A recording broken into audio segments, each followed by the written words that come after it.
করে সরকার একটা রিভিউর নামে আমাদের সাথে তালবাহানা শুরু করতেছে, যেটা কোনোভাবে কাম্য নয়। 7% কোটা ছিল এই নিয়োগে। সিটের বিপরীতে 5 জন করে ভাইবা দেওয়ার পরেও আপনারা কেন আন্দোলন করতেছেন?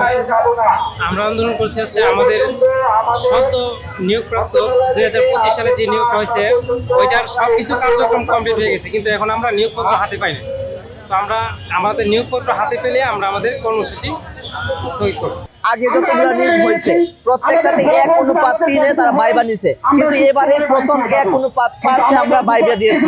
ঠিক আছে, ভাইবার মধ্যে আরেকটা জিনিস রাখা হয়েছিল ফেল সিস্টেম। আগে কোনো সময় ভাইবার মধ্যে এরকম ফেল সিস্টেম ছিল না, এবারে ছিল। আচ্ছা, বড় কথা, একটা সিটের বিপরীতে 5 জন করে ভাইবা দেওয়ার পরেও সার্বভৌমত্ব থেকে মেধাবীদের এই সুপারিশ প্রাপ্ত হয়েছে। এত মেধাবী সকল শিক্ষার্থী সুপারিশ প্রাপ্ত হওয়ার পরেও সরকার যে গরিবের শুরু করছে তা আমরা তীব্র নিন্দা জানাই। 7% কোটা ছিল এই নিয়োগে। সম্পূর্ণ মেধাবীরা এই নিয়োগে চান্স পেয়েছে। আমার দেখা আমার উপজেলায় 40 জন যে ছিল অনেকেই অধিকাংশ তারা ভার্সিটি এবং সম্পূর্ণ মেধাবী। আমার দেখা একজনও পুরো টাকা বা প্রশ্ন পাস করে তারা এই পেশা এই সুপারিশপ্রাপ্ত হয়নি। আমার দেখা সর্বকালে সর্বস্বচ্ছ একটা নিয়োগ। এটাকে কিছু কুচক্রীমহল প্রশ্নবিদ্ধ করে তারা আবার এটাকে রিভিউ করে এটাকে ভাগ করতে চাচ্ছে, যারা তারা আরেকটা সুযোগ পায়। আমাদের 2 মার্চের মধ্যে চূড়ান্তভাবে মনোনয়ন করার কথা সরকার থেকে, কিন্তু পরবর্তীতে আমরা জানতে পারলাম যে আমাদের এটা হয়তো বা এপ্রিলের প্রথম সপ্তাহের মধ্যে নিয়োগটা দেওয়া হবে।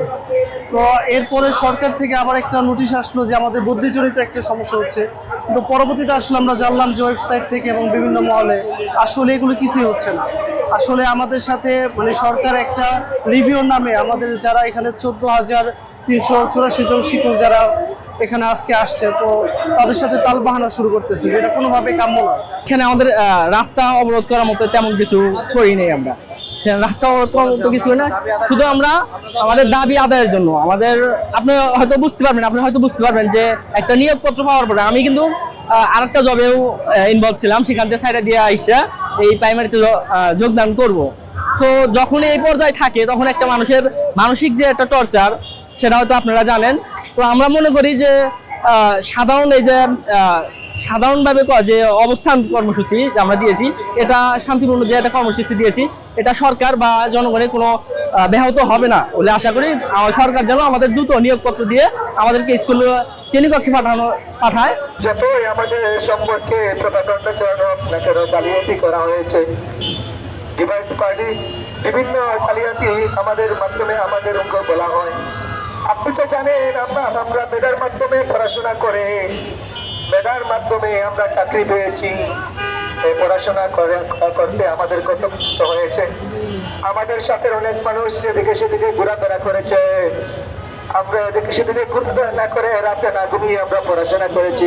সুপারিশ প্রাপ্ত হওয়ার পরে একটা সাইনের জন্য কত বিসিএস কারণের পেছনে দৌড়িয়েছি, কত মানুষকে কষ্ট দিয়েছি, কত মানুষ আবার আমাদের উপর খেপেছে, তাদের অন্তরকে মুখকে কালো করেছে। এত কষ্ট করার পরেও বিভিন্ন জায়গা দৌড়াদৌড়ি করার পরে আমরা তো আশা করেছিলাম আমরা কোনো ধরনের জটিলতা ছাড়াই আমরা নিয়োগ প্রাপ্ত হব।